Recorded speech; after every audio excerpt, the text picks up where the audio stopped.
வாசம் செய்கிறவரே உமக்கு ஸ்தோத்திரம் கர்த்தாவே. ஒருவராய் பெரிய அதிசயங்களை செய்கிறவரே உமக்கு ஸ்தோத்திரம், உமக்கு ஸ்தோத்திரம், உமக்கு ஸ்தோத்திரம் கர்த்தாவே. இந்த வேலையில கூட ராஜா இந்த சிறு பிள்ளைகள் ஆண்டவரே என்னிடத்தில் வட இடம் கொடுங்கள் என்று சொன்னீர் ஆண்டவரே. சிறு பிள்ளைகளை நேசிக்கிற தேவன் தாமே ராஜா. ஏசப்பா உமக்கு ஸ்தோத்திரம் கர்த்தாவே. இந்த சிறு பிள்ளைகள் பொறுப்படுத்தி நடத்துகிற ஒவ்வொரு காரியங்களை ராஜா, டான்ஸ் ப்ரோக்ராம் ஆண்டவரே ஏசப்பா சொல்லுகிற வசனத்தை எல்லாவற்றையும் நீங்க ஆசீர்வதிங்க ராஜா. பிள்ளைகளுக்கு நல்ல நாணத்தையும் மலர் புத்தியும் அறிவும் தருகிற நீர் ஆண்டவரே. இதோ கர்த்தருக்கு பயப்படுகிற நாணத்தின் ஆரம்பம் என்று சொன்னீர் ஆண்டவரே. உமக்கு பயந்து சகல நாணத்திலும் கிருபையிலும் பிள்ளைகள் வளரத்தக்கதாய் ஒவ்வொரு காரியத்தையும் ஆண்டவர் நேர்த்தியாக செய்ய என் தேவனே பிள்ளைகளுக்கு நல்ல நாணத்தை தர முடியாது செபிக்கிற கர்த்தாவே. தொடக்கம் முதல் ஆண்டவரே முடிவு பரிந்தும் ராஜா நீர் மாத்திரம் பொறுப்படுத்தி வழிநடத்தி தர முடியாது செபிக்கிற கர்த்தாவே. இதை நடத்துகிறதா அருமையான ஆண்டவருடைய குடும்பத்துக்காய் செபிக்கிறேன். உடைய குடும்பத்தை கூட நீங்க ஆசீர்வதிங்க. இன்னும் ஊழியத்தின் பாதிலே ராஜா நீ வல்லமையாடுத்து பயன்படுத்த முடியாது செபிக்கிறேன். இந்த ஊழியத்தின் பாதிலே ராஜா வலது கரத்தை பிடித்து ஏசப்பா நீங்க நடத்துங்க ராஜா. அந்த குடும்பத்தை ஆசீர்வதிங்க, சபையாரும் ஆசீர்வதிங்க ராஜா. மொக்க சோத்ரா கர்த்தாவே. தொடக்கம் முதல் முடிவு வருந்த வரை தேவாவேலர் நீர் மாத்திரம் பொறுப்படுத்தி வழிநடத்திட்டாங்க. இந்த வேலையில கூட தகப்பனை ஆப்ஷன் தீர்க்கத்தில் கொடுக்கிறேன். நீரே காத்துக்கணும் பலப்படுத்தும். இயேசு நீ நம்பத்தில் செபித்து எடுக்க நல்ல பிதாவே.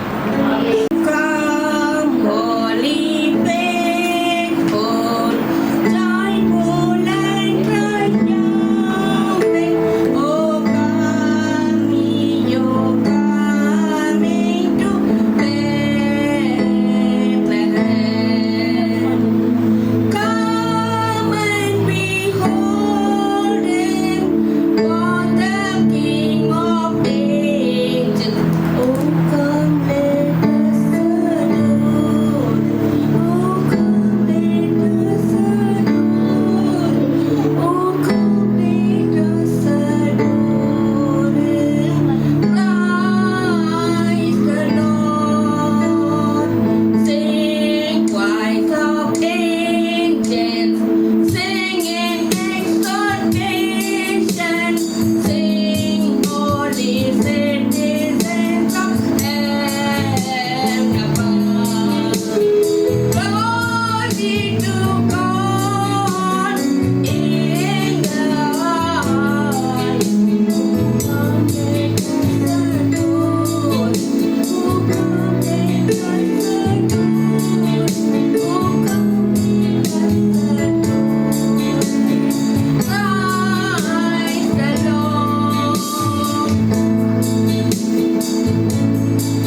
blessed home of the just. Blessed are all who fear the Lord and who walks in his ways. What your hands provide, you will enjoy. You will be blessed on and prosper. Your wife will be like a fruitful vine within your home. Your children will like younger olive plants around your table. Just so will the man be blessed who fears the Lord. May the Lord bless you from Zion. May you see Jerusalem prosperity all the days of your life, and live to see your children's peace upon Israel.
சத்திர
அன்பு நிறைந்த பொன்னேசுவே, உம் பாத சேவை என் ஆசையே. அன்பு நிறைந்த பொன்னேசுவே, உம் பாத சேவை என் ஆசையே. ஜீவனற்ற பாவி என்னில் ஜீவனை ஈந்த என் இயேசுவே. ஜீவனற்ற பாவி என்னில் ஜீவனை ஈந்த என் இயேசுவே. உம்மை விட மண்ணில் வேறே நேசிப்பதில்லை நான் யாரையும்.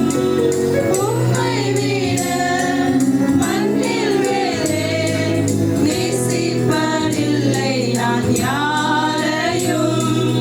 அன்பு நிறைந்த பொன்னேசுவே, உம் பாத சேவை என் ஆசையே. அன்பு நிறைந்த பொன்னேசுவே, உம் பாத சேவை என் ஆசையே. என்னுள்ளத்தில் வாசம் செய்யும் மகிமையே நம்பிக்கையே. என்னுள்ளத்தில் வாசம் செய்யும் மகிமையே நம்பிக்கையே. நீர் வளர்ந்தோம் நான் குறைந்தோம் ஒன்று மாத்திரம் என் ஆசையே. நீர் வளர்ந்தோம் நான் குறைந்தோம் ஒன்று மாத்திரம் என் ஆசையே. அன்பு நிறைந்த பொன்னேசுவே, உம் பாத சேவை என் ஆசையே. அன்பு நிறைந்த பொன்னேசுவே, உம் பாத சேவை என் ஆசையே. இவ்வுலகில் கண்ணீருடன் உம் வசனம் விதைக்கிறேன். இவ்வுலகில் கண்ணீருடன்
அடுத்ததாக நம்முடைய திவோ தீட்சி அவங்க வந்து ஒரு நடனம் பண்ணுவாங்க. கரங்களை தட்டி வரவேற்போமா?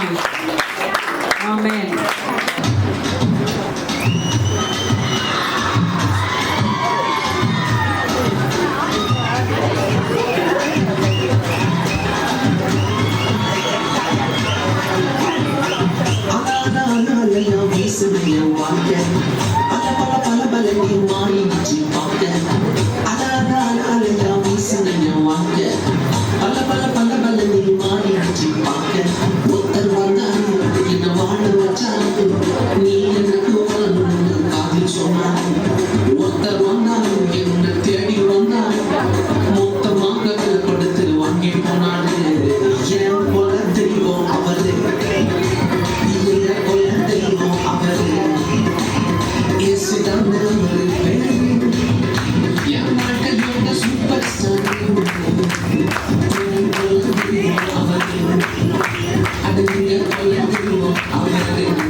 நானும் என் வீட்டாரும் உம்மையே சேவிப்போம், உமக்காய் ஓடுவோம், உந்தன் நாமம் சொல்லுவோம்.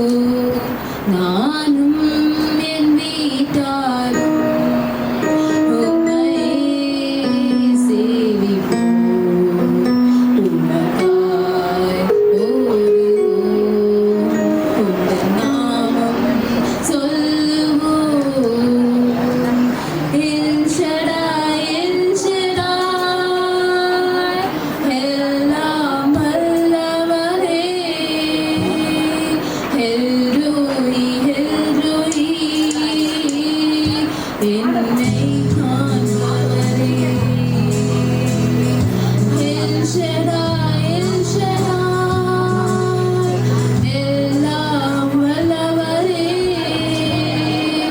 எல்ரோய் எல்ரோய்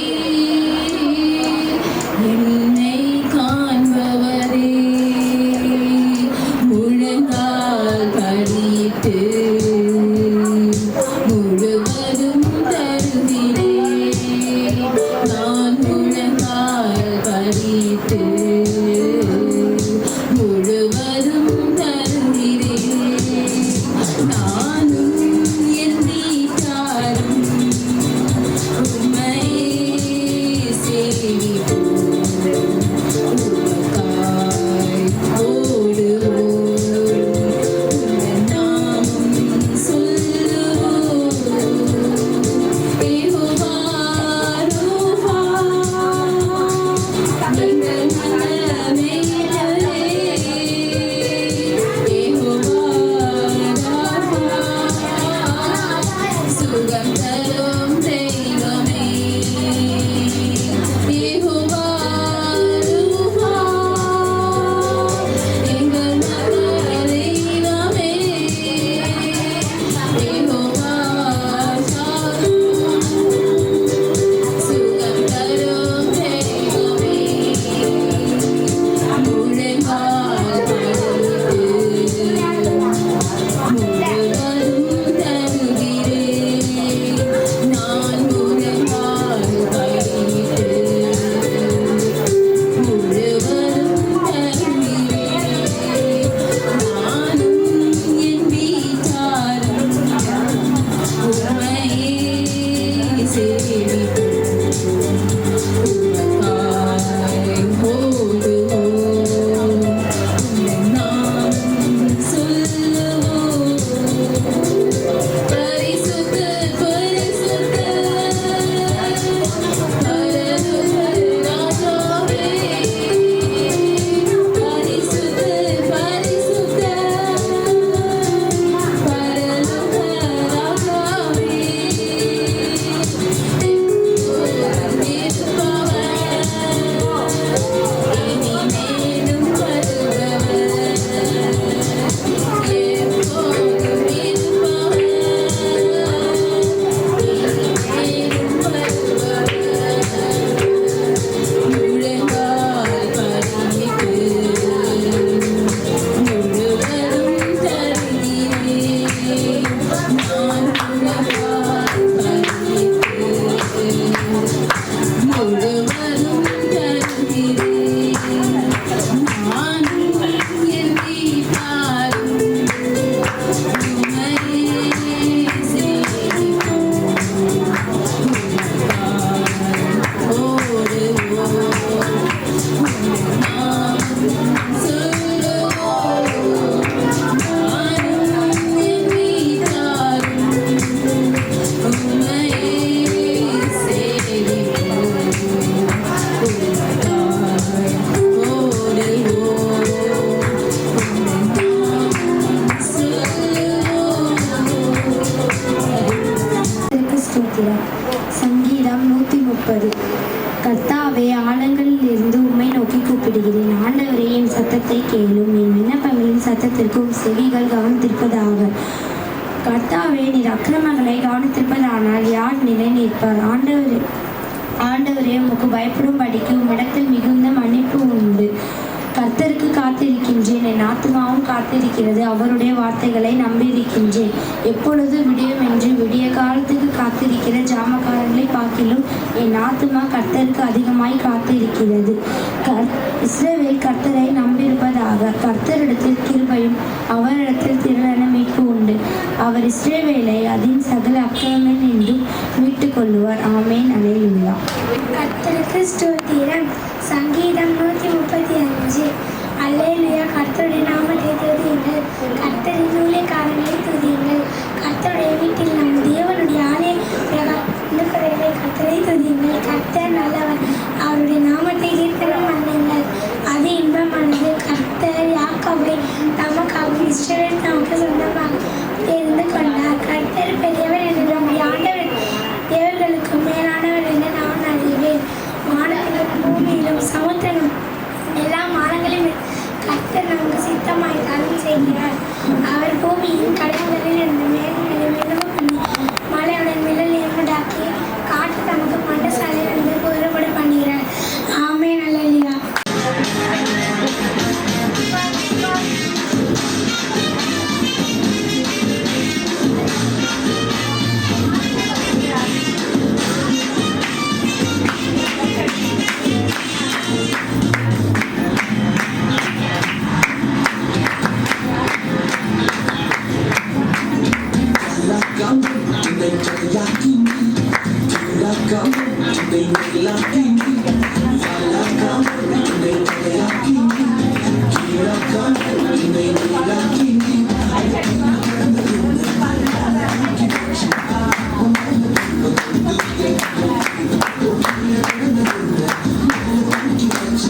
மாட்டு கொட்டகை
சாமி நம்ம சாமி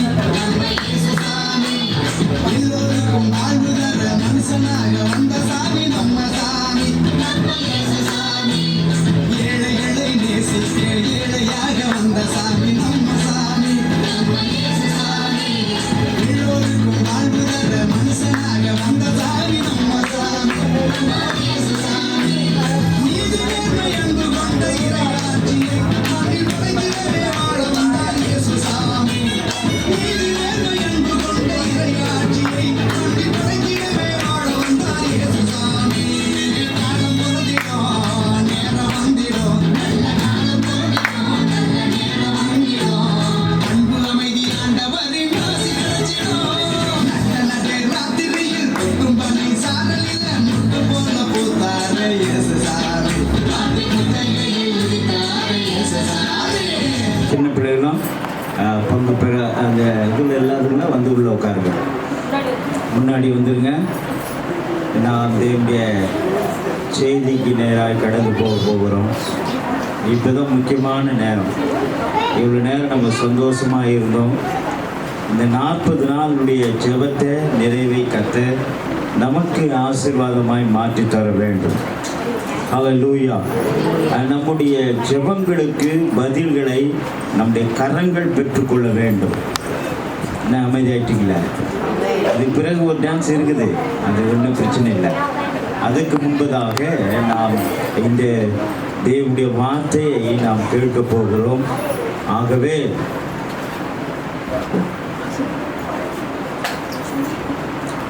நாம் பயத்தோடு பக்தியோடு நாம் காணப்பட வேண்டும். சொன்னால் உங்களுக்காக ஆகாரம் ஒழுங்கு செய்யப்பட்டிருக்கிறது, அதனால் எந்த பயமும் வேண்டாம். ஆமாம், இப்போ தான் மங்களமாக சிரிப்பே வருது. ஸ்தோத்திரம், கர்த்தர் நல்லவர். ஹல்லேலூயா. ஆமாம், இது சிரிப்பை தான் கர்த்தர் எதிர்பார்க்குறார். கர்த்தருக்குள் எப்படி இருக்கணுமா? எப்படி இருக்கணும்? ஆமாம், மகிழ்ச்சியை கர்த்தருக்குள்ளே தான் இருக்கணும். அதுவும் கர்த்தருடைய பரிசுத்த நாமத்திற்கு மகிமை உண்டாவதாக. நல்ல நல்ல பிள்ளைகள் நன்றாய் பாடினார்கள், ஆடினார்கள். ஸோ கர்த்தர் இந்த பிள்ளைகளுக்கு வரும் நாட்களிலே நல்ல ஞானத்தையும் அறிவையும் கர்த்தர் தர வேண்டும். ஹல்லேலூயா. நாம் ஒரு பாடலை நாம் பாடுவோம். Praise the Lord. ஹல்லேலூயா. குணாந்திர யாத்திரை.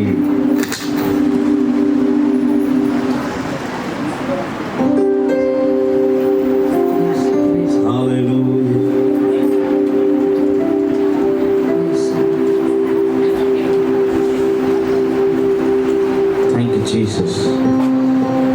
குறிப்பிட்ட நேரத்தில் நாம் முடிப்போம். ஒரே ஒரு சரணம் மாத்திரம். ஆகவே யாரும் ஐயோ டைம் ஆயிடுச்சா அப்படின்னு இல்லை. இன்னைக்கு ஒரு நாள் ஸ்பெஷல் ப்ரேயர். ஆமென். 40 நாள் இந்த நிறைவினால கர்த்தர் நமக்கு ஆசீர்வாதமாய் மாற்றி தர வேண்டும் என்பதற்காக தான் இந்த கடைசி நாள் ஜெபத்தை நாம் விசேஷமாக வைத்திருக்கிறோம். Praise the Lord. வனாந்திர யாத்திரையில் கரைத்து நான் சொல்லி போகும் நேரங்களில், வனாந்திர யாத்திரையில் கரைத்து நான் சொல்லி போகும் நேரங்களில், கண்மலைகளில்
அநேக மாதங்களுக்கு பிறகு அருமையான பாஸ்ரம் இந்த நாளிலே வந்திருக்கிறது குறித்து ரொம்ப சந்தோஷம்.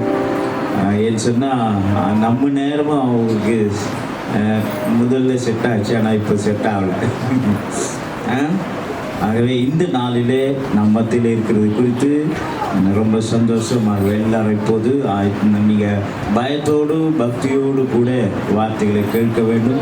ஆகவே இப்போது நாம் எல்லாரும் கரங்களை தட்டி நாம் வரவேற்போம். லட்சணமாக இருக்கிற இயேசு கிறிஸ்து நாமத்தினாலே மீண்டும் இந்த நல்ல சூழ்நிலையிலே நல்ல நேரத்தில் ஒரு மத்தியிலே தேவனுடைய ஊழியத்தை செய்ய இந்த சந்தர்ப்பத்தை தந்ததுக்காக கர்த்தரை ஸ்தோத்திரிக்கிறேன். அன்பான அழைப்பை நீங்கள் கொடுத்த அது நல்ல அந்த ஒரு விசேஷமான நேரத்தில் எனக்கும் இந்த ஒரு சந்தர்ப்பத்தை ஒரு மத்தியிலே ஊழியம் செய்ய கொடுத்த நம்மளோட பாஸ்டர்களுக்கும் சகோதரர்களுக்கும் சபையாருக்கும் இயேசு நாமத்தில் நன்றியும் ஸ்தோத்திரங்களையும் தெரிவித்துக் கொள்கிறேன். பாஸ்டர் சொன்னாங்க இதுதான் முக்கியமான நேரம்னு சொல்லி, இது இல்லாமல் அது இல்லை, அது இல்லாமல் இது இல்லை. கர்த்தருடைய வார்த்தை நமக்குள் மகிழ்ச்சியை வெளிப்படுத்துகிறது. மகிழ்ச்சியை வெளிக்காட்ட இப்படிப்பட்ட நிகழ்ச்சிகள் நமக்கு அவசியம். நான் கர்த்தருக்குள்ள மகிழ்ச்சியாக இருக்கிறேன் அப்படின்ற ஒரு சபை நிச்சயமாக இப்படிப்பட்ட சில விஷயங்கள் மூலமாயும் மகிழ்ச்சியை வெளிப்படுத்த, விசேஷமாக இயேசு கிறிஸ்துவின் பிறப்பை முன்னிட்டு இந்த நாட்கள் நடைபெறுகிற இந்த சிறப்பு நிகழ்ச்சிகளிலே இயேசு கிறிஸ்து இந்த உலகத்தில் பிறந்த நோக்கமில் ஒன்று நம்மை மகிழ்ச்சியாக வைத்திருப்பதற்காக. நான் சொல்ல முடியும், 89ஆம் வருஷம் இயேசு எங்கள் வாழ்க்கையில் வரும் வரைக்கும் எங்களுக்கு மகிழ்ச்சி இல்லை. அந்த மகிழ்ச்சி வேறு. வாரத்தில் ஒரு நாள் சினிமா பார்க்குறதும் டிவி பார்க்குறதும் ஏதோ அந்த மகிழ்ச்சி சொல்லலை. இன்றைக்கு நீங்கள் அனுபவிக்கிற அந்த மகிழ்ச்சியை இயேசு தான் எனக்கும் கொடுத்தார், எங்கள் குடும்பத்துக்கும் கொடுத்தார். இப்படிப்பட்ட ஒரு சிறுவர் நிகழ்ச்சியின் மூலமாக அல்லது சின்ன பிள்ளைகளுக்கு இயேசுவை சொல்லிக் கொடுக்கிற அப்படிப்பட்ட நிகழ்ச்சியின் மூலமாக தான் என் தங்கை இயேசுவை ஏற்றுக்கொண்டார்கள். என் தங்கையின் வாழ்க்கை இயேசு பிடித்தார். அதன் மூலமாய் என்னுடைய முழு குடும்பமும் இன்றைக்கு ஆசீர்வதிக்கப்படுகிறோம். அதனால அபாக்கஸ் முக்கியம்தான், அதுக்கு ஈடாக பிபிஎஸ்ஸும் முக்கியம். ஒரு பள்ளிக்கூடம், ஒரு டியூஷனு, ஒரு குறிப்பிட்ட சிலபஸ், இதெல்லாம் அவசியம்தான். நான் சொல்கிறேன் தைரியமாக, இதற்கு மேலாக இயேசு கிறிஸ்துவை குறித்த போதனைகள் நம்முடைய பிள்ளைகளுக்கு மிக மிக அவசியம். பிபிஎஸ், சண்டே கிளாஸ் ஊழியம், இப்படிப்பட்ட சிறப்பு கூடுகைகள்லாம் மிக மிக அவசியம்.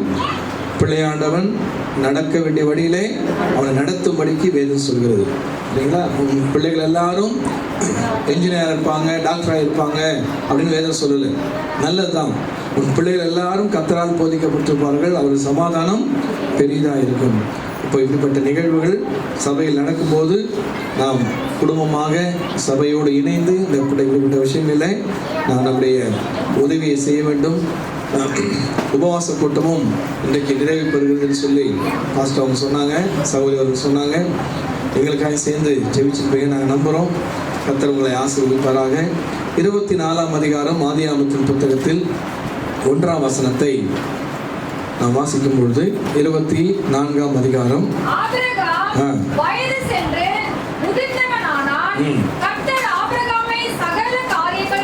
கர்த்தர் ஆபிரகாமை சகல காரியங்களிலும் ஆசீர்வதித்தார். எல்லா விஷயத்திலையும் ஆபிரகாமை கர்த்தர் ஆசீர்வதித்தார்.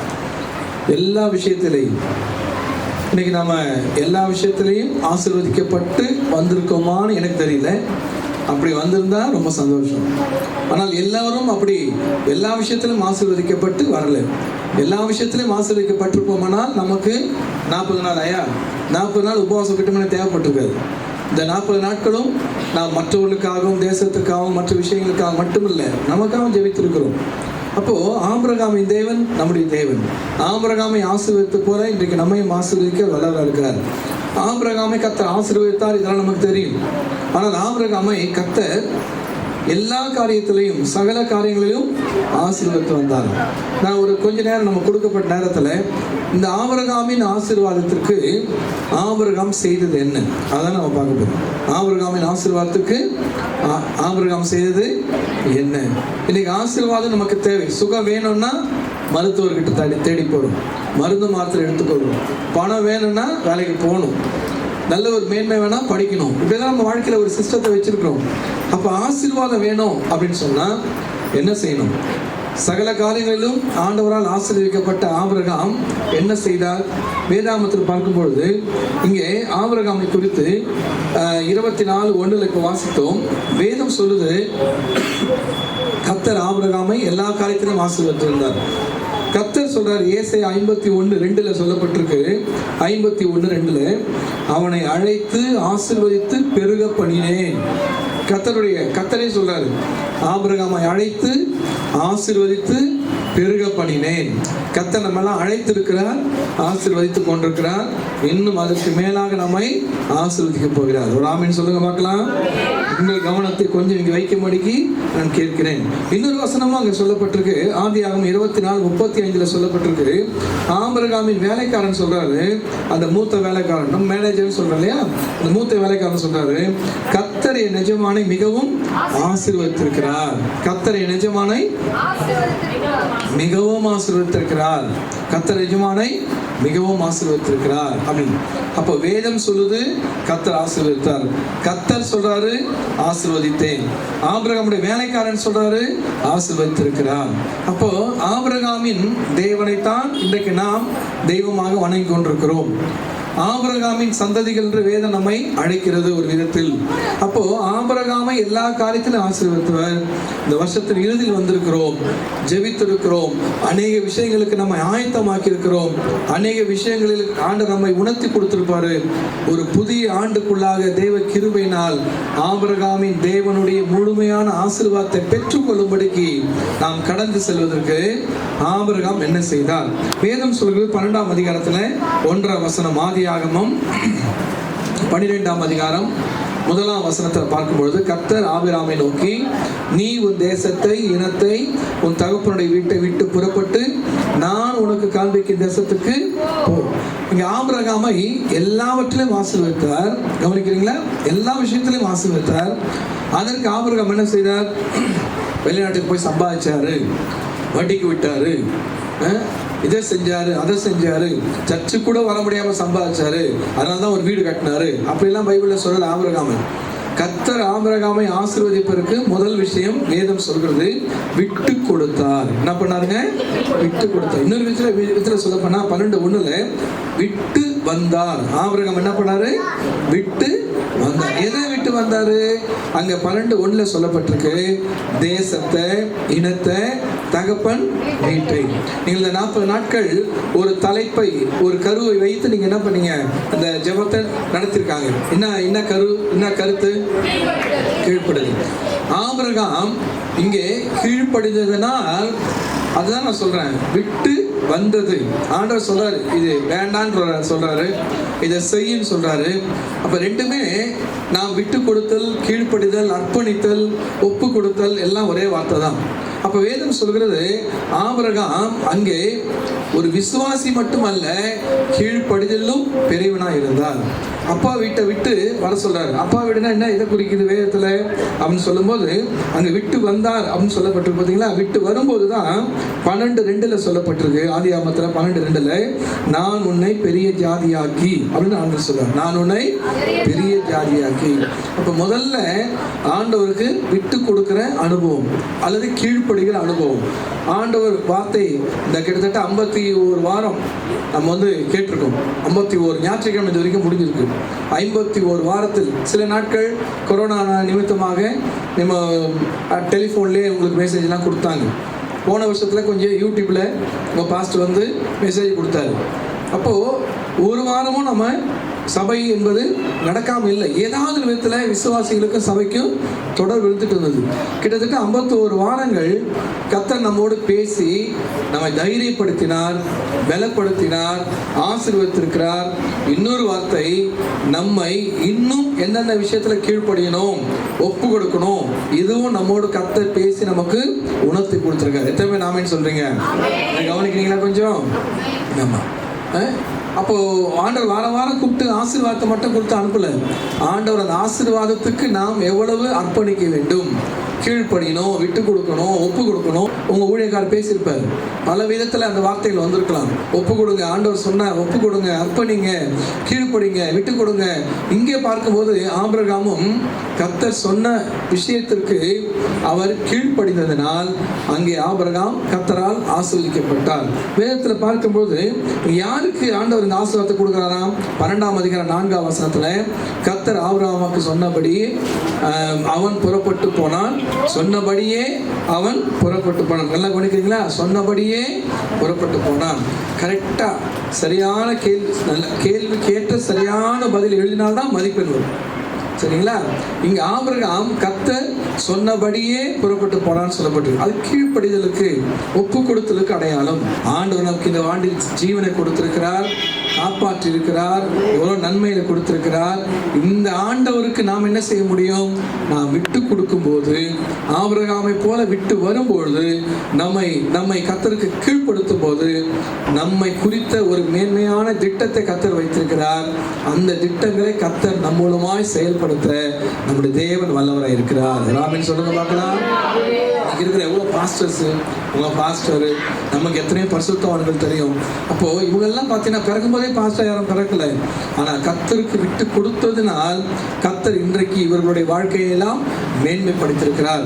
அநேக ஆத்துமாக்களுக்கு ஒரு ஆசீர்வாதமாய், ரட்சிப்பின் கருவியாய், பிசாசின் கையிலிருந்து அந்த ஆத்துமாக்களை பறித்து தேவராஜ்யத்துக்கு உட்படுத்துகிற ஒரு மேன்மையான வாழ்க்கையை கர்த்தர் ஒரு ஆசீர்வாதமாக கொடுத்திருக்கிறார். இப்போ வேதம் சொல்கிறது, எது ஆசீர்வாதம்? வெறும் பணம் மட்டுமே ஆசீர்வாதம் அல்ல, ஒரு மேன்மையான வாழ்க்கை கர்த்தர் நமக்கு வைத்திருக்கிறார். யாருக்குங்க? 12ஆம் அதிகாரம் 4ஆம் வசனத்துல கர்த்தர் சொன்னபடியே போனவர், கர்த்தர் சொன்னபடியே புறப்பட்டு. ஏன்னா 11ஆம் அதிகாரத்துல அங்க வாசிக்க முடியாது. இப்போ 11ஆம் அதிகாரம் பின்பகுதியில ஆபிரகாம் அவங்க அப்பா வீட்டில் இருக்கும் போதே அவங்க அப்பாவை அழைக்கிறார் முதல்ல. ஆனா அவங்க அப்பா பாதி வழியில வந்து வேறு ஒரு இடத்துல இருந்து அங்கேயே செத்து அங்கேயே முடிஞ்சிருச்சு அவர் வாழ்க்கை.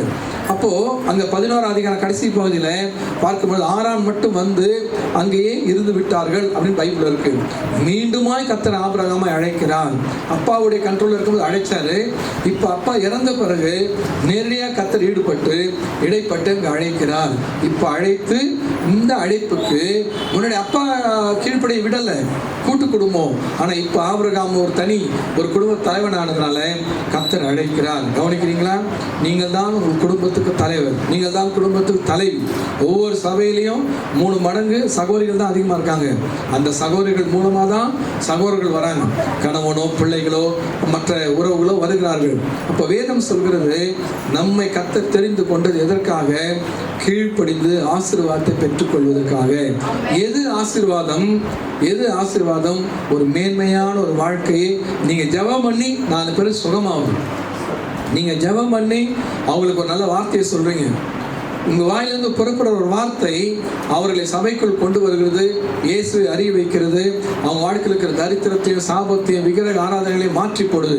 இதுதான் மேன்மையான வாழ்க்கை. எத்தனை பேர் புரிஞ்சு ஆமென் சொல்லுங்க பார்க்கலாம். மேன்மையான வாழ்க்கை. சரிங்களா? இதுதான் மேன்மையான வாழ்க்கை. நித்திய ஜீவனுக்கு நேராக நடத்துறோம் பார்த்தீங்களா? இதுதான் மேன்மையான வாழ்க்கை. கிறிஸ்துமஸ்க்காக நம்ம ஆயத்தமாக தவறல்ல. 4 ஸ்டார் இல்லை, 10 ஸ்டார் கூட கட்டிக்கலாம். நான் எப்பயுமே சொல்லுவேன், இந்த மொய்தீன் ஒரு ரெஸ்டாரண்ட் இப்போ இடிச்சிட்டாங்க. அந்த மொய்தீன் ரெஸ்டாரண்ட்ல டிசம்பர் மாதம் ஆரம்பிக்கும் போதே ஒரு வரிசையா ஸ்டார் கட்டுவாங்க. ஒரு பாய் தான் அவர். சரிங்களா? முஸ்லீம் தான். அப்போ ஸ்டார் கட்டுறதுனால மட்டுமே நம்ம கிறிஸ்தவன் ஆகிட முடியாது. கிறிஸ்துமஸ் கொண்டாடுறதுனால மட்டுமே கிறிஸ்தவன் ஆகிட முடியாது. நம்முடைய வாழ்க்கையின் மூலமாய் கர்த்தர் மகிமைப்பட வேண்டும். ஒரு ஆத்துமாக்காகிலும் இந்த ஆண்டிலே நீங்கள் சுவிசேஷம் சொன்னீங்களா? இயேசு நல்லவன் சொன்னீங்களா? கஷ்டப்படுறவங்கள, கண்ணீரோடு இருப்பவங்கள, வியாதி வலியோடு இருப்பவங்கள, அந்த டாக்டர்கிட்ட போங்க, இந்த டாக்டர்கிட்ட போங்க, அந்த டாக்டர் எனக்கு சுகம் கொடுத்தாரு அப்படி சொல்லி அனுப்பிச்சிங்களா? அல்லது ஒரு நாளைக்கு ஆகிலும், ஒரு வெள்ளிக்கிழமை எங்கள் சபையில் ஜெபம் நடக்குது, சனிக்கிழமை ஒரு கூட்டம் நடக்குது, ஞாயிற்றுக்கிழமை ஆறாறு நடக்குது, என் சபைக்கு ஒரு வாயில வாங்க, வேதத்தில் இருக்கு, அந்திரேயா என்கிறவன் இயேசுவோட தங்கி ஒரே ஒரு நாள் தான் தங்கினாரு.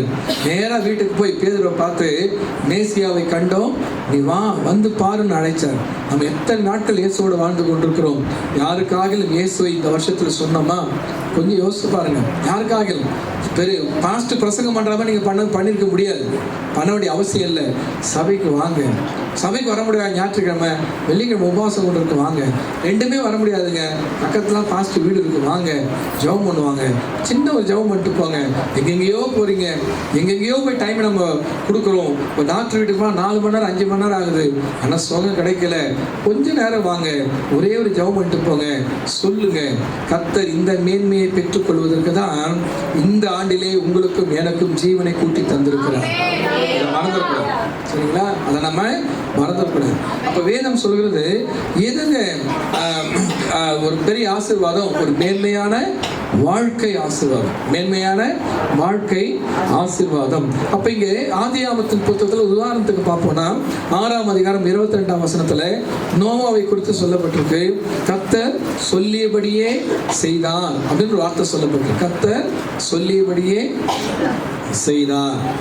கர்த்தர் சொல்லியபடியே செய்ததனால் 6ஆம் அதிகாரத்தில் 22 நோவா அப்படியே தேவன் தனக்கு கட்டளையிட்டபடியெல்லாம் அவன் செய்து முடித்தான்.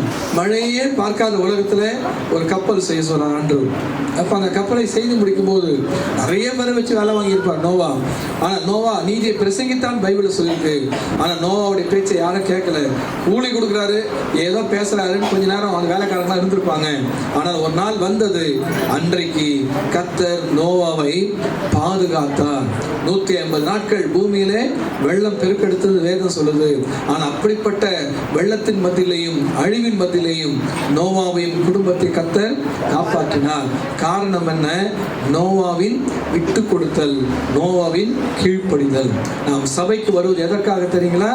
காப்பாற்றப்படுவதற்காக. வாதை நம்முடைய கூடாரத்தை அணுகாதுன்னு வேதம் சொல்லுது. அப்போ நம்முடைய கூடாரம் எதுங்க? தீங்கு நாளில் அவர் என்னை தம்முடைய கூடார மறைவில் ஒளித்து வைத்து. அப்போ கூடாரம் எது? தேவனுடைய சபை. கூடாரம் எது? 2 கொரிந்தியர் 5 சொல்லப்பட்ட நம்முடைய சரீரம். சபைக்குள் வரும்பொழுதெல்லாம் நம்முடைய சரீரம் ஆசீர்வதிக்கப்படுகிறது. ஒரு ஆமீன் சொல்லுங்க பார்க்கலாம். கவனிக்கிறீங்களா? இங்க கொஞ்சம் வெளியே இருக்காங்க, எங்கேயும் போட மாட்டாங்க, என்ன கவனிக்கணும் கொஞ்ச நேரம் கவனிங்க பார்க்கலாம். இப்போ சபைக்குள் வரும்பொழுதெல்லாம் நம்ம வாழ்க்கை ஆசிரியக்கப்படும். இந்த கூடாரத்துக்கு வரும்போதெல்லாம் இந்த கூடாரம் ஆசிரியக்கப்படும். வரக்கூடிய காலத்துல தப்ப முடியாது. 1 மாசம் 1.5 மாசம் 2 மாசம் பயத்துல ஓடிக்கிட்டு இருக்கு உலகம். உலகமே ஓடிக்கிட்டு இருக்கு. யாரும் நம்மள பயமுறுத்தி ஆதாயம் தான் பார்க்கல, எல்லாருக்கும் இழப்பு. இப்படிதான் உலகமே ஓடிட்டு இருக்கு. ஆனால் ஒன்றை நாம் தைரியத்தோடும் பாதுகாப்போடும் வாழ்வதற்கு இந்த கூடாரம் நமக்கு உதவி செய்யும். இந்த கூடாரம் சபையாகிய கர்த்தருடைய சமூகமாகிய கூடாரம். இந்த கூடாரத்தோடு தொடர்பு வைத்திருக்கிற இந்த கூடாரத்தையும் கர்த்தர் காப்பாற்ற வல்லவராக இருக்கிறார். கர்த்தர் வார்த்தையின்படியே அங்கே நோவா அங்கே ஒரு பேழையை செய்தார். தன்னுடைய பாதுகாப்பு சபைக்கு ஒரு எதுக்காக? நம்ம வாழ்க்கை பாதுகாக்கப்படுவதற்கு. உலகத்தில் வரக்கூடிய அசுத்தங்கள், அழிவுகள், கொடூரங்கள், கொள்ளை நோய்கள், தேவையற்ற பிள்ளைகள் வாழ்க்கையில தேவையற்ற பாவங்கள், இதுக்கெல்லாம் விலகி போக சபைக்குள் கர்த்தர் காரியங்களை கற்றுத்தருகிறார். நோவா எப்படி அந்த நாளில் வரக்கூடிய அழிவுக்கு தன்னையும் குடும்பத்தை காப்பாற்றிக் கொள்ள ஒரு பேழையை செய்தாரோ, அது போல பாதுகாப்பு அம்சங்களை, பாதுகாப்பு விஷயங்களை நாம் சபைக்குள் வரும்போதுதான் பெற்றுக்கொள்ள முடியும். 4 மாஸ்க் போட்டுனாலும் சரி, 3 ஊசி போட்டுனாலும் சரி, போட்டுங்க, வேணான்னு சொல்ல வரல, சரிங்களா? அரசாங்கம் சொல்லுது செய்யணும். ஆனால் இன்ஜெக்ஷனோ தடுப்பூசியோ மருந்தோ மாத்திரையோ, ஆனால் இது மட்டுமே ஒரு மனிதனை காப்பாற்ற முடியுமானால் இன்னைக்கு அமெரிக்க ஐக்கிய நாடுகளையும் நம்ம விட ரொம்ப சிறப்பாக இருக்கிற நாடுகளாக சொல்லிக்கிற எல்லா நாட்டிலையும் ஒருத்தவங்களும் சேர்த்துக்கூடாது, சரிங்களா? ஞாபகத்தில் வச்சுக்கணும். தடுப்பூசி போட தவறு கிடையாது, மாஸ்க் போட தப்பு கிடையாது.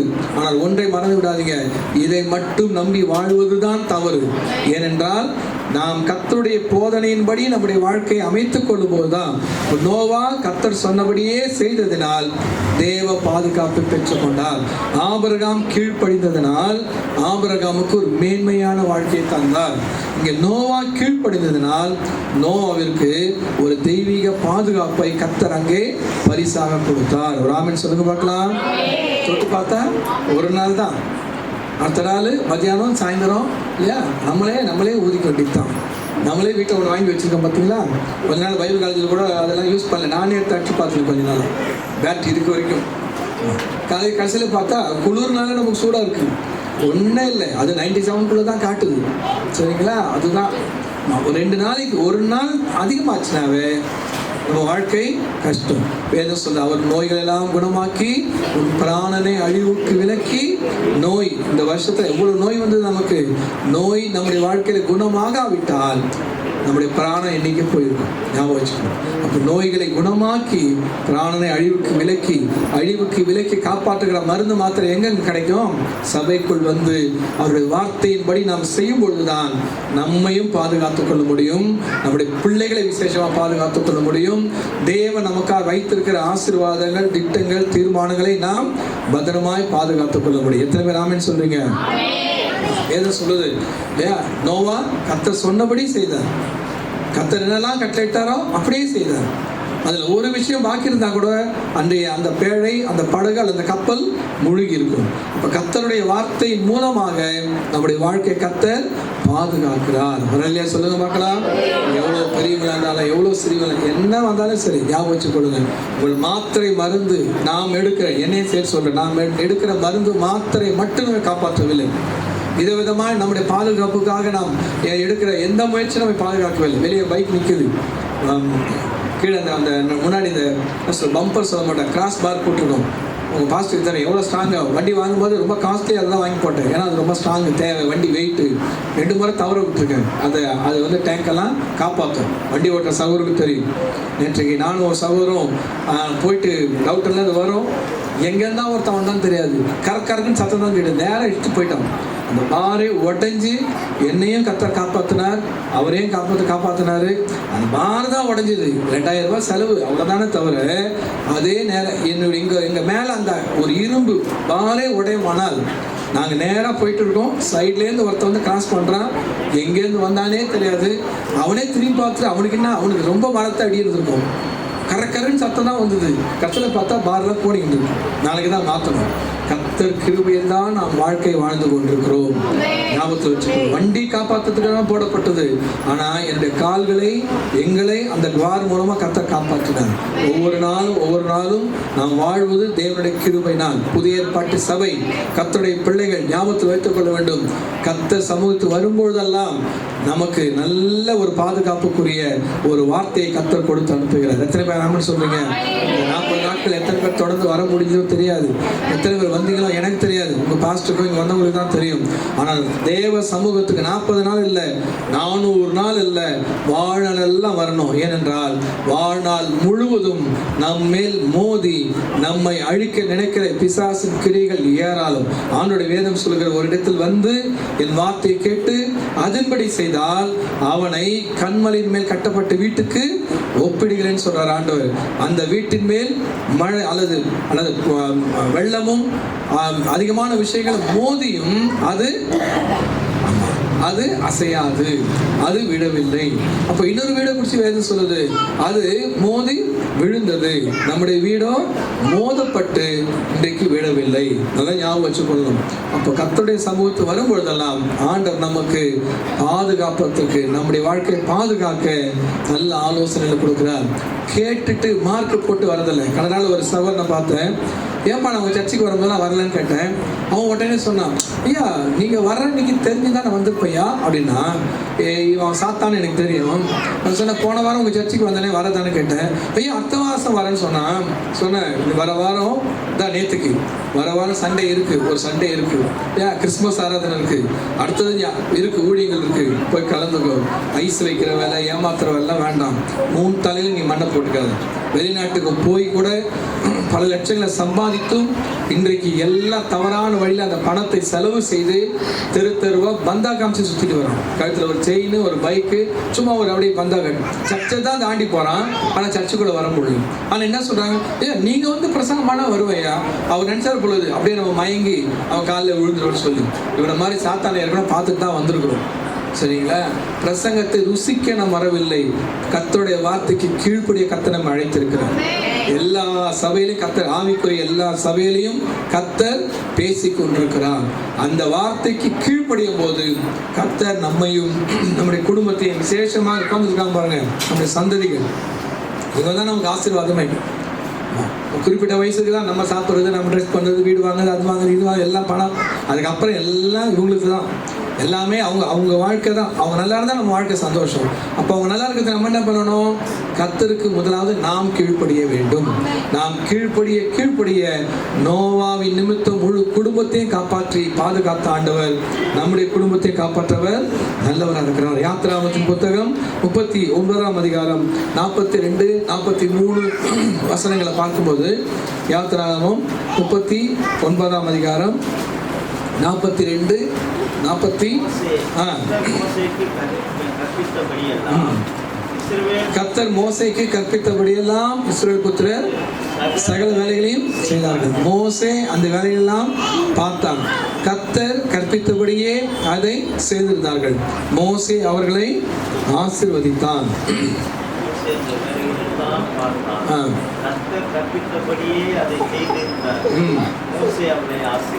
இப்ப 40ஆம் அதிகாரத்துல பின்பகுதியில பாருங்க, அப்பொழுது ஒரு மேகம் ஆசரிப்பு கூடாரத்தை மூடியது, கர்த்தருடைய மகிமை வாசஸ்தலத்தை நிரப்பியது. என்ன கவனிக்கிறீங்களா? முடிச்சிடறேன். முதல்ல அங்க ஒரு கீழ்ப்படிதல், ஆபிரகாமுடைய கீழ்ப்படிதல் மேன்மைக்குள் நடத்தியது. நோவாவுடைய கீழ்ப்படிதல் தேவ பாதுகாப்பை கொடுத்தது. இங்கே மோசேயின் கீழ் நியமிக்கப்பட்ட அந்த வேலையாட்களும் கர்த்தருடைய ஊழியத்தை கர்த்தர் கற்பித்தபடி செய்தபடியினால் கர்த்தருடைய மகிமை கூடாரத்தை நிரப்பியது. ஒரு அல்லேலூயா சொல்லுங்க பார்க்கலாம். அந்த மகிமை என்ற வார்த்தை இருக்கு பார்த்தீங்களா, ரொம்ப ரொம்ப முக்கியமான வார்த்தை. ஆண்டவர் சொன்னார், பழைய ஏற்பாட்டில் திருக்கதரிசி மூலம் முந்தின ஆலயத்தின் மகிமையை பார்க்கணும். அது என்னங்க? அது பிந்தின ஆலயத்தின் மகிமை. முந்தின ஆலயத்தின் மகிமையில அங்கே சாலமோன் பிரம்மாண்டமாய் கட்டினார். ஆனால் மகிமையாக கர்த்தருடைய சமூகம் இறங்காவிட்டால், பிரசன்ஸ் சொல்ற மொத்தத்தில் ஆங்கிலத்தில் அதான் சமூகம், ஒரு மாதிரி இருக்கு அப்படின்றோம். எல்லாரும் சொல்லிப்பாங்க, ஒரு மாதிரி இருக்கு, கோபமா இருக்கு, சிரிக்கிறோம், சிரிக்க வரும்போது விதவிதமான அந்தந்த ஃபீலிங்ஸ்லாம் நமக்கு தெரியுது இல்லையா, உணர்வுகள் தெரியுதுங்களா, உணர்ச்சி சொல்ல உணர்வுகள் தெரியுது இல்லையா. அதே போல தேவ சமூகத்தையும் நாம் உணர முடியும், தேவ சமூகத்தையும் உணர முடியும். ஒரு இடத்துல கேட்டிருந்தாங்க, பாஸ்டர் நீங்கள் எங்கள் வீட்டுக்கு வந்தீங்கன்னா நாங்கள் இருக்கிற கீழே அப்பா அம்மாவோட இருக்காங்க, மேல் மாடி, முதல் மாடியில் 2 மாடி, முதல் மாடியில் ஒரு மாடி, அந்த அங்கே வந்து இவங்க இருக்காங்க. அங்கே வந்து கொஞ்சம் ஜெபம் பண்ணிட்டு போங்க. இங்கே தான் ஜெபம் பண்ணிட்டுமே இல்லை, எங்கள் ரூமுக்கு வந்து ஜெபம் பண்ணிட்டு போங்க. நைட்டில் நான் தூங்கினப்போ யாரோ வர்ற மாதிரியே இருக்கு, நின்ன திருமணம் யாரோ வந்து பக்கத்தில் பார்க்குற மாதிரியே இருக்கு. பொறுமையாக இருந்து சொன்னேன், நைட்டில் டிவி ஆஃப் பண்ணிட்டு படுங்க, சினிமா பார்க்காம படுங்க, யாரும் ஓட மாட்டாங்க, யாரும் பக்கத்தில். அந்த அம்மா வந்து சமையல் திரும்பி பார்க்குதான் அவங்க வீட்டுக்காரன்னு நினச்சிதான், யாருமே இல்லையா. என்ன கதை இது? சொல்லுங்க பார்க்கலாம், என்ன கதை? நீ பார்த்த எல்லா பேய் படமும் உன் சமையல் ரூமில் வந்து நிற்குது. அதுதான் எல்லா கொலைப்படம், கொள்ளைப்படம், ஓடுற படம், துரத்துற படம், இல்லை தூங்கும்போது அது ஓடுது உள்ள. சரிங்களா? ஆமாம், தேவ சமூகம், புரியுதுங்களா?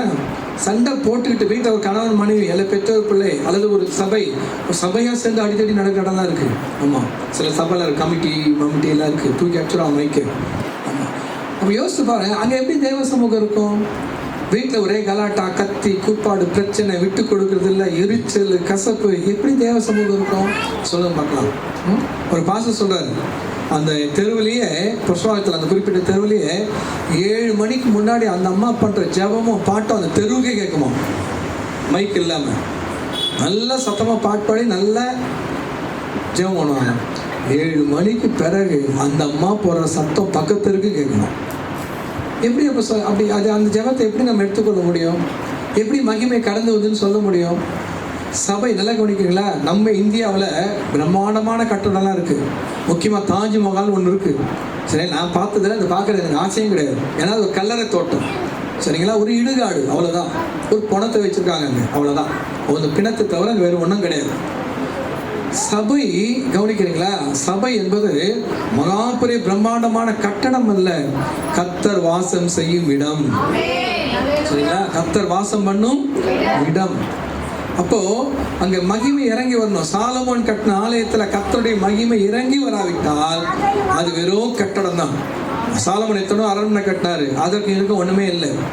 ஆனால் கர்த்தருடைய ஆலயம் அந்த நாட்களிலே அவருடைய சமூகத்தை இறக்கி கொடுத்தது. மோசே வெளியேறப்பட்ட விஷயங்களால் கர்த்தருடைய அந்த ஆசீர்வாதத்தை கட்டினார். 40 அதிகாரத்தில் கடைசி பகுதியில் பார்க்கும்போது கர்த்தருடைய மகிமை கடந்து வந்தது. அப்போ நாம் இன்றைக்கு இங்கே கூடி வருகிறோம், ஒவ்வொரு வாரம் கூடி வருகிறோம், அநேக நேரங்கள் நாம் கூடி வருகிறோம். அவர் மகிமை கடந்து வரும்போது நாம் விடுதலை பெற்றவர்களாய் கடந்து போவோம், ஜெயம் பெற்றவர்களாய் கடந்து போவோம், ஜெபத்துக்கு பதில் பெற்றுக்கொண்டு கர்த்தர் சமூகத்தில் கடந்து போவோம். ஒரு ஆமென் சொல்லுங்க பார்க்கலாம். அது பாஸ்டர் மட்டும் முடிவு செஞ்சாவோ, சகோதரி முடிவு செஞ்சாவோ, சபையில் இருக்கிற யாரோ ஒருத்தர் 2 பேர் முடிவு செஞ்சா இல்லை. அந்த மகிமையை நாம் சண்டே சர்வீஸ்ல பார்ப்பதற்காக, அந்த ஒரு நாள் 2 மணி நேரத்துக்காக நாம் ஒவ்வொரு நாளும் கர்த்தரை கனப்படுத்தி கீழ்ப்படிந்து வாழும்போது நம்முடைய வாழ்க்கையில உள்ள வரும்போதே தேவ சமூகத்தை உணர முடியும். ஆமென் சொல்லுங்க பார்க்கலாம். அகஸ்டின் ஜெயக்குமார் ஐயா ஒரு முறை உதாரணம் சொன்னாரு. பீகார்ல, நமக்கு புரியறதுக்கு பீகார்னு சொல்றாரு. பீகார்ல ஏதோ ஒரு பகுதி, ரொம்ப ஒரு உள்ளான ஒரு கிராமம். அங்கே சாயந்தர கூட்டத்துக்காக மதியானம் 11 மணிக்கு முள் செடியெல்லாம் வெட்டிகிட்டே இருக்காங்களாம். ஒரு கூணான ஒரு பெரியம்மா, ஒரு பாட்டின்ற பார்த்தீங்கன்னா, ஒரு முழுக்க கூண் விளைஞ்ச ஒரு அம்மா, ஆடு மாடு மேய்ச்சிட்டு இருந்த ஒரு அம்மா அந்த கிரவுண்ட் அப்படியே கிராஸ் பண்ணி போயிருக்காங்க. அப்படி கடந்து போயிருக்காங்க. அவங்க கூணான முதுகு நேராயிடுச்சு. நேரான பிறகு என்ன ஆச்சுன்னா தெரியல, நேரான உடனே அந்த சாயந்தரம் அந்த குறிப்பிட்ட கிராமமே ஆண்டவருக்கு ஒப்புவிட்டுலாம். காரணம் என்ன? ஒரு கூட்டமே ஆரம்பிக்கல, இயேசுவை குறித்து சொல்றதுக்கு யாருமே வரல, மந்திரம் பண்ணல, பிரசங்கம் பண்ணல, ஜெபம் பண்ணல. ஆனா அந்த கூட்டத்துக்காக இடத்தை ஆயத்தம் பண்ணும்போது நம்ம ஊர்ல இருக்கிற ஒரு கூனி சுகமாயிட்டாங்க. இந்த கடவுள் தான் உண்மையான கடவுள் என்று சொல்லி அந்த கிராமம் ரட்சிக்கப்பட்டதாம். இங்க ஒரு இடத்துல பேசும்போது ஆதாரங்களை காண்பித்து அவர் பேசினார். அப்போ நாம் இன்றைக்கு கர்த்தருடைய மகிமையை நாம் நம்முடைய சபையிலே பெற்றுக்கொள்ள வேண்டும். ராமன் சொல்லுங்க பார்க்கலாம். மகிமை இருக்கனால தான் 2 வருஷமா கர்த்தர் சபை நடத்துறாரு. இன்னும் நம் மூலமா அந்த மகிமை என்ன பண்ணணுங்க? வெளிப்பட வேண்டும். இன்னும் அந்த மகிமை வெளிப்பட வேண்டும். ஏன் அந்த மகிமை நமக்கு தேவை? வேதத்தில் சொல்லப்பட்டிருக்கு. அங்கே மோசே கிட்ட ஜனங்க கேட்குறாங்க, எங்களுக்கு காடை வேணும் அப்படின்னு கேட்கும்போது மோசையால் காடை கொடுக்க முடியல. அப்போ ஜனங்கள்லாம் கல்லெறிந்து மோசை கொல்ல நினைக்கும் போது கர்த்தருடைய மகிமை காணப்பட்டுதான். அந்த மகிமை அவருடைய தேவைகளை, குறைவுகளை சரியாக்கிற்று. இந்த மாதம் வந்துருச்சு, இங்கே 19 தேதி ஆயிடுச்சு. இன்னும் கிறிஸ்துமஸ் துணி எடுக்கணும். போன வருஷம் கடை வாங்கியாச்சு, பக்கத்தில் சுற்றின்னு போகிறோம், சரிங்களா? ஆமாம், இந்த வருஷம் கடை வாங்கி எந்த தெருவில் சுற்றின்னு போகிறது? தப்பாக தேதிங்க. அப்படிதான் சில பேர் சொல்கிறாங்க. என் சர்ச்சில் சொல்கிறாங்க, ஐயா இருந்தவர் புடவை எடுத்து கொடுத்தாரு, அதான் பாஸ்டர் கேட்டாங்க. இந்த வருஷம் ஐயா இல்லை, எப்படி கட்டுற மாதிரியா கட்டாத மாதிரியான்னு கேட்டாங்க. எப்படி கதை பாருங்க. ஐயா இருந்தாரு, புடவை ஒத்து கொடுத்தாரு அப்படின்னா ஐயா இல்லைன்னா நீ ஐயாவை பார்த்து வந்தியா, ஆண்டவரை பார்த்து வந்தியா? சொல்லுங்க பார்க்கலாம். உலகத்தானே போகிறான், யாரை நம்பி நாம் பிறந்தோம், பொங்கடா போங்கன்றான். நம்ம சபைகள் வந்து யாரை பார்க்க வந்தோம்? இயேசுவை பார்க்க வந்தோம். இதெல்லாம் சின்ன சின்ன ஒரு அன்புகள், அன்பின் நிமித்தமாக வரக்கூடிய விஷயங்கள், சரிங்களா? அது அவங்க சொல்றது என்னன்னா பெரிய லெவல் ஜனங்களுக்கு கொடுக்குற அந்த இது இல்லை, தனியாக போய் வாங்கிட்டு போகிற விஷயங்கள் அது சொல்கிறாங்க. கவனிக்கிறீங்களா? நமக்கு உண்மையிலே எத்தனை தேவைகள் இருக்கலாம். நான் சொன்ன மாதிரியே யாராகிலும் கடன் வாங்கிட்டு கூட வந்திருக்கலாம். கவலைப்பட வேண்டாம். அவர் மகிமை நம்முடைய வாழ்க்கையில் வரும்பொழுது அதே தெருவில் நாம் தலை நிமிர்ந்து நடக்க கர்த்தர் உதவி செய்வார். நம்முடைய தேவையில கர்த்தர் சந்திப்பதை நாம் பார்க்க முடியும். கர்த்தருடைய மகிமை நம்முடைய வாழ்க்கையில் வரும்பொழுது நம்முடைய குறைவுகள் நிறைவாகும். ஒரு ஆமென் சொல்லுங்க பார்க்கலாம். கர்த்தருடைய மகிமை வரும்போது என்ன நடக்கும்? மோசேயையும் ஆரோனையும் கல்லெறியத்துக்கு அடிக்கடி கல் எடுத்துப்பாங்க. 12 பேர் வந்தாங்க. 12 பேர்ல 10 பேர் சொன்னாங்க கானானுக்கு போக முடியாது, போக வேண்டாம்னு சொல்லி. 2 பேர் சொன்னாங்க போகலான்னு சொல்லி. ஆனா அந்த நேரத்தில் என்ன நடந்தது? உடனே கல் எடுத்தாங்க ஏராளமான ஜனங்கள். உடனே கர்த்தருடைய மகிமை அங்கே வெளிப்பட்டது. அந்த மகிமை வெளிப்படாவிட்டால் மோசேயும் ஆரோனையும் ஜனங்கள் கல்லெறிந்து கொண்டிருப்பார்கள். இந்த ஆண்டில் தாயின் கருவில் தோன்றின நாள் முதல் கொண்டுன்னு சொல்லுவோம் பார்த்தீங்களா, அந்த நாள்ல இருந்தே குறிப்பாக இந்த ஆண்டில் நாம் திட்டமாய் சொல்ல முடியும், நாமெல்லாம் ஆசீர்வதிக்கப்பட்டவர்கள். கர்த்தருடைய மகிமையை, பாசத்தை, அன்பை அனுபவித்த ஜனங்கள். கொரோனாவில் காப்பாற்றப்பட்ட ஜனங்கள்லாம் நம்மெல்லாம் மிகவும் ஆசீர்வதிக்கப்பட்டவர்கள். ஏன்னு சொன்னா கர்த்தருடைய மகிமையும் கர்த்தருடைய வல்லமையும் நான் ருசித்து கடந்து வந்திருக்கோம். இந்த ஆண்டிலே எவ்வளோ பெரிய விஷயங்கள், கடந்த நாட்களில் உங்கள் பாஸ்டருக்கு ஏற்பட்ட விஷயம், அதெல்லாம் ஆச்சரியமான விஷயம். ஒரு அரசு மருத்துவ குறைலாம் சொல்லலை, ஒரு அரசு என்னதான் ஹை ரெக்கமெண்டேஷன் இருந்தாலும் அங்கே கர்த்தர் ஒரு நல்ல சுகத்தை, நல்ல ஒரு விஷயத்தை செய்து கர்த்தர் அங்கேருந்து உங்கள் தாசரை கொண்டு வந்தார். இல்லைன்னா நடக்கிற எத்தனை நாட்கள் எவ்வளோ பெரிய விஷயங்கள்லாம் என்னென்னவோ நடக்குது. சரிங்களா? இதே படத்தில் அப்போ ஒரு இவ்வளவு டெஸ்டிங் போனாங்க.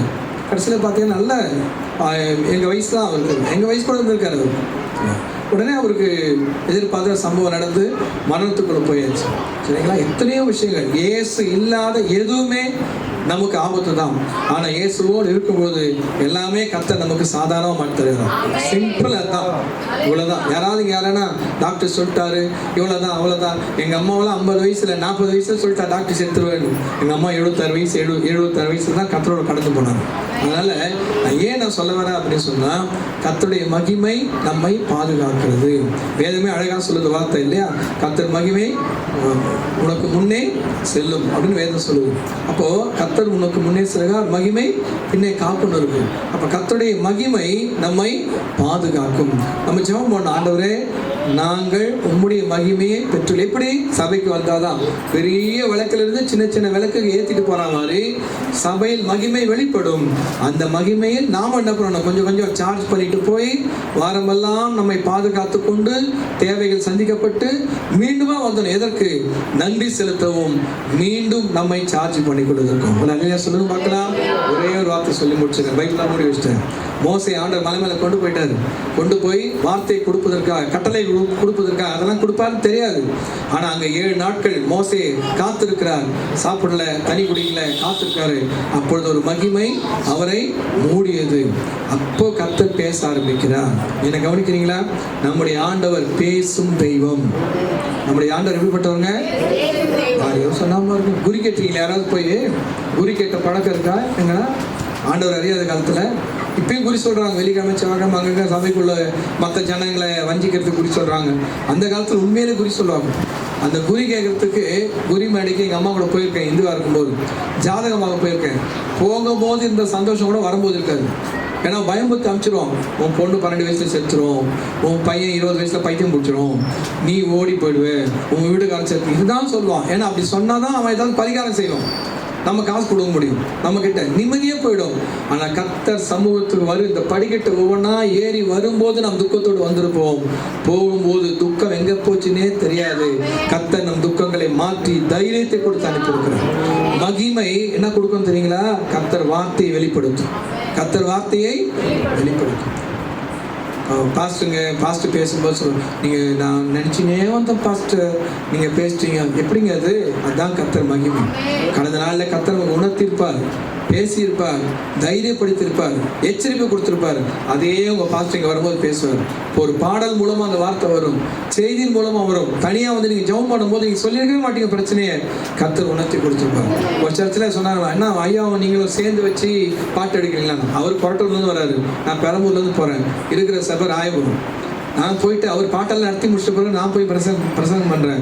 அவர் முழுக்க 5 பாட்டுமே கர்த்தரின் மேய்ப்பராக இருக்கிறாருன்னா 5 பாட்டு சம்மதமாக பாடியிருக்காரு. அன்னைக்கு செய்தியே கர்த்தரின் மேய்ப்பராக இருக்கிறாரு தான். இது வரைக்கும் பரவாயில்ல. சில இடத்துல செய்தி கொடுத்துட்டு வந்த பிறகு சொல்லுவாங்க, நீங்கள் பாஸ்டர் கிட்ட சொல்லி கொடுத்துறீங்களா, பாஸ்டர் பேசிட்டாரா? அதாவது குறிகாரன் நம்பர் கேஸ் இதெல்லாம். குறிகாரன் சொல்றது கரெக்டாக செய்வாங்க, ஜோசிகாரன் சொல்ல செய்வாங்க. ஆனால் சபையில கர்த்தர் பேசுறான்னு இவங்களுக்கே விசுவாசம் கிடையாது. சரிங்களா? அவங்கள விட்டுருங்க, நாம் விசுவாசிக்க வேண்டும். பிரச்சனைகள் 1000 இருந்தாலும் சரி. ஒரு சவர் ஓடியாந்தாரு, அவனை ஒரு வழி பண்ணிடணும். பேசுற பாடல ஆளை ரெடி பண்ணிட்டான்னு சொன்னா அமைதியா இருங்க. உங்கள் பாஸ்டர் சர்ச்சில் தான் இருக்காரு, நேராக போங்க, ஜெபம் பண்ணிக்கிட்டு பேசுகிற படிக்கு போய் ஆளை ரெடி பண்ணுங்கன்னு. நேராக போய் பாஸ்டர் பார்த்தாரு, ஒப்பு கொடுத்தாரு, அழுதாரு. கர்த்தர் பார்த்துக்கிட்டேயான்னு சொன்னார். ஏனென்றால் கர்த்தருடைய மகிமை, கர்த்தருடைய வார்த்தை. சரிங்களா? அதுக்கப்புறம் ஃபோன் பண்ணுறாரு. நான் மீட்டிங் போயிட்டேன் மயிலாப்பூர் ஒரு சர்ச்சுக்கு போயிட்டு வர நைட் 10:30 ஃபோன் பண்ணுறாரு. என்ன பிரதர் வேசர் மேலே போய் ஆள்லாம் ரெடி பண்ணி எல்லாம் முடிச்சிங்களேன்னு கேட்டேன். நான் ஏன் அப்படி பேசுகிறேன்? நீ தானேப்பா ஓடினேன், நீ தானே ஓடினேன், ஆளை ரெடி பண்ணிட்டேன்னு சொன்னேன். இல்லை, நான் அப்படி போல கர்த்தர் கையில் ஒப்பு கொடுத்துட்டேன். இதுதான் மகிமை. கர்த்தர் வார்த்தை வெளிப்படும். மோசேயின் மூலமாக பேசின கர்த்தர் இன்றைக்கு நம்மோடு கூட இந்த சபையிலே கர்த்தர் உங்களுக்காய் வைத்திருக்கிற உங்கள் மோசேயின் மூலமாக இந்த வருடத்தில் பேசி இருக்கிறார். இனியும் அவர் பேசி நடத்த வல்லமையுள்ள தேவனாக இருக்கிறார். எத்தனை பேர் உண்மையா தூங்காதீங்க, எத்தனை பேர் உண்மையா சொல்றீங்க இந்த வருஷம் கர்த்தரோட பேசி இருக்கிறார்? சபையின் மூலமாக என் வாழ்க்கையில் எத்தனையோ விஷயங்களில் கர்த்தர் எனக்கு நல்ல வழியை காமிச்சிருக்கிறார்.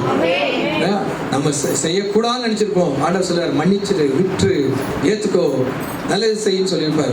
சில இடத்துல நல்ல எதிர்மறையா நினைச்சிருப்போம். அவனை இப்படி பண்றோம், அப்படி பண்றோம் அப்படின்னு சொல்லி ஆண்டவர் சொல்றார், செய்யாத, செய்யணும் சொல்லி உணர்த்திருப்பார், செய்யாதன்னு சொல்லி உணர்த்திருப்பாரு. மொத்தத்தில் கீழ்ப்படிதல் நம்முடைய வாழ்க்கையில கர்த்தருடைய மகிமையை கொண்டு வருகிறது. ஒரு ஆமென் சொல்லுங்க பார்க்கலாம். இப்போ ஆபிரகாமை கர்த்தர் சகல காரியத்திலையும் ஆசீர்வதித்தார் இல்லையா? சகல காலத்திலும் ஆசீர்வதிக்க காரணம் என்ன? ஆபிரகாமுடைய விட்டு கொடுத்தல், கீழ்ப்படிதல். எத்தனை செய்தியே கொடுக்கல, வேற வார்த்தை தான் கொடுக்குறேன். சரிங்களா? ஆபிரகாம், நான் ஏற்கனவே சொல்லிட்டேன், ஆபிரகாம் விட்டு கொடுத்தான்னு சொன்னேன். 2வது வார்த்தை இருக்கு, ஆனா அதே சொல்லலை. வேதம் சொல்கிறது, கர்த்தர் நம்முடைய கீழ்ப்படிதலுக்கு, அர்ப்பணித்தலுக்கு, ஒப்பு கொடுத்தலுக்கு தெய்வ பாதுகாப்பை பரிசாக தருகிறார். தேவன் நம்முடைய வாழ்க்கையில ஒரு நல்ல மேன்மையான வாழ்க்கை தருகிறார். தேவன் தம்முடைய வார்த்தையின் மூலமாய் நமக்கு வெளிப்பாட்டை தருகிறார். எந்த தீர்க்கதரிசி இந்த சபையில் இருக்க போய் நீங்க அலைய வேண்டிய அவசியமே இல்லை. அவங்க சொல்றாங்களாமே, புட்டு வைக்கிறாங்களாமே, எந்த புட்டும் நமக்கு தேவையில்லை. உங்கள் சபையில் நடக்கும் ஆராதனைகளுக்கு வாருங்கள். கர்த்தர் உங்கள் நடத்த வல்லவராக இருக்கிறார். அப்படியே கண்களை கூட சின்ன ஜெபம் பண்ணும். ஆண்டவரே உமக்கு ஸ்தோத்திரம். உடைய கிருபையினால் கர்த்தாவே இந்த 40 நாட்கள் ஆண்டவரே உடைய பிள்ளைகள் கடும் பிரயாசத்தில் ஆண்டவரே கர்த்தாவே அவர் ஜெபங்களை கேட்டிருக்கிறேன். அவர்கள் எங்களுக்காக ஜெபித்திருக்காங்க ஐயா, அடியனுக்காக ஜெபித்திருக்காங்க, சபைக்காக ஜெபித்திருக்காங்க, சமுதாயத்துக்காக ஜெபித்திருக்காங்க. இவருடைய ஜெபத்தையும் கேட்டு ஆசீர்வதித்து விசேஷமாக இவர்கள் கேட்ட அந்த வார்த்தையின்படியே இந்த 40 நாட்கள் கேட்ட அந்த கீழ்ப்படுதல் சத்தியத்தின் மூலமாய் இவர்களை பரிசுத்தமாக்கி வரக்கூடிய நாட்களிலே, வரக்கூடிய ஆண்டிலே கர்த்தாவே ஆண்டவரே இந்த வருஷத்தை தடைப்பட்ட எல்லா நன்மைகளையும் பெற்றுக்கொள்ள உடைய பிள்ளைகளை ஆசீர்வதி ஐயா. அவர்களை ஆசீர்வதிங்க. கொடுத்த சுகத்துக்கு நன்றி. ஜீவனுள்ள சாட்சியாக அவரை முதல் கொண்டு வந்து ஸ்தோத்திரம் ஐயா. நாங்களும் கண்ணுக்கு தெரியாத எத்தனையோ விஷயங்கள் பாதிக்கப்பட்டோம். உடைய மகிமைகளை காப்பாற்றினதுக்காக நன்றி செலுத்துகிறோம். தொடர்ந்து ஆசீர்வதி. இயேசுவின் நாமத்தில் ஜெபிக்கிறோம். ஹல்லேலூயா. ஒரே ஒரு கொஞ்ச நேரம் தான், கடைசியாக ஒரே ஒரு டான்ஸு. ஏன்னா பிள்ளைகள் எல்லாம் ஆயத்தமாகி அதை இது செய்தாங்க. ஸோ அதை செய்யணும்னு சொன்னால் பிள்ளைகளுக்கு கொஞ்சம் கஷ்டமாக இருக்குல்ல. ஆகவே கொஞ்சம் இடம் விட்டுட்டு கடைசி ஒரே ஒரு டான்ஸ், அதுக்கு பிற்பாடு நம்ம பரிசுகள் இருக்கிறது பிள்ளைகளுக்கு.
சோத்திரம் ஆண்டவரே, சோத்திரம் ராஜா, சோத்திரம் சோத்திரம் சோத்திரம் சோத்திரம் கர்த்தாவே. அப்பா, எங்களை இந்த நேரத்தில் எங்களை இங்கே கொண்டு வந்ததுக்காக நன்றி செலுத்துகிறோம் ராஜா. அப்பா, அது பாடலை ஆசீர்வதித்த தேவன் இந்த நடனத்தை ஆசீர்வதிக்கணும் ஆண்டவரே, இந்த பிள்ளைகளை ஆசீர்வதிக்கணும் ஆண்டவரே. அப்பா, சோதிக்க ராஜா, மேலும் மேலும் இந்த சபை வளரணும் ஆண்டவரே, நிறைய ஆத்மாக்களை கொண்டு வரும் சுவாமி நீ ஆண்டவரே. சோதிக்க ராஜா. அப்பா, சோத்திரம் சோத்திரம் சோத்திரம் சோத்திரம் ஆண்டவரே, சோத்திரம். வந்திருக்கிற சகோதரிகள் எல்லாம் ஒவ்வொரு சகோதரியும் தனித்தனியாக பேர் பேராக நீர் ஆசீர்வதி ஆண்டவரே. அப்பா, சோத்திரம் சோத்திரம் கர்த்தாவே, சோத்திரம். அப்பா, வந்திருக்கிற போதரையாகவும் நீ ஆசீர்வதியும், சகோதரியும் நீ ஆசீர்வதியும் ஐயா. சோதரிக்கிற ராஜா, சோத்திரம் சோத்திரம் சோத்திரம் ராஜா கர்த்தாவே, சோத்திரம் ராஜா, சோத்திரம். யார் யார் வேதனையோடு வலியோடு இருக்கிறாங்களோ அத்தனை பேருக்கும் நல்ல சுகத்தை தரும்படி நான் ஜெபிக்கிறோம் கர்த்தாவே. சோத்திரம் ராஜா, சோத்திரம் ஆண்டவரே, சோத்திரம் கர்த்தாவே, சோத்திரம் சோத்திரம் சோத்திரம் ஆண்டவரே. இதுவரையேப்பா எங்கள் வார்த்தைகள் கேட்டதுக்காக உமக்கு நன்றி செலுத்துகிறோம். இயேசுவின் நாமத்தில் ஜெபத்தை இருக்கும் நல்ல பிதாவே, ஆமென். வந்த எல்லா பெரியவர்களை கர்த்தர் ஆசீர்வதிக்கும்படியாக கர்த்தரை சோத்திரம் பண்ணுவோம். எல்லா சிறு பிள்ளைகளை கர்த்தர் ஆசீர்வதிக்கும்படியாக கர்த்தரை சோத்திரம் பண்ணுவோம்.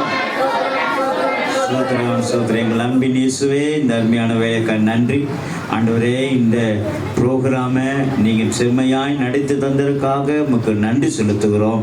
ஆமாண்டவரே, இப்படியாகிலும் ஒரு கூட்டத்தை நாங்கள் உம்முடைய கர்த்தா பரலோக ராஜ்யத்துக்கு சொந்தமானவளாய் மாற்ற கர்த்தர் கிருபை பாராட்ட வேண்டுமா நாங்கள் ஜெபிக்கிறோம். கர்த்தர் ஆசீர்வதியும் ஆண்டவரே. இதை முழு பொறுப்பெடுத்து நடத்தின ஆண்டவரே கர்த்தாவே, அருமையான தம்பிக்காக ஜெபிக்கிறேன். கர்த்தர் அந்த தம்பியை இன்னும் ஆசீர்வதிங்க. நல்ல உத்தியோகத்தில் நல்ல வேலையில் போய் அமர கர்த்தர் அந்த மகனுக்கு நீர் அனுக்கிரகம் பண்ண வேண்டுமா நாங்கள் ஜெபிக்கிறோம். கர்த்தர் ஆசீர்வதிங்க. வந்திருக்கிறதான ஒவ்வொருவரையும் கர்த்தர் ஆசீர்வதிங்க. இன்னும் முயற்சித்த அந்த மகனுக்கு கர்த்தர் சில ஆலோசனை சொன்ன எல்லாருக்காகவும் நாங்கள் ஜெபிக்கிறோம். கர்த்தர் ஆசீர்வதியும், பாதுகாத்துக் கொள்ளும், வழிநடத்தும். துதி கனமயம் எல்லாம் இருக்கிறோம் ரட்சகரும் மீட்பருமாய் இயேசு கிறிஸ்துவின் நாமத்தில் பிதாவே. என் ஆத்துமாவே, என் உள்ளமே, ஆத்துமாவே,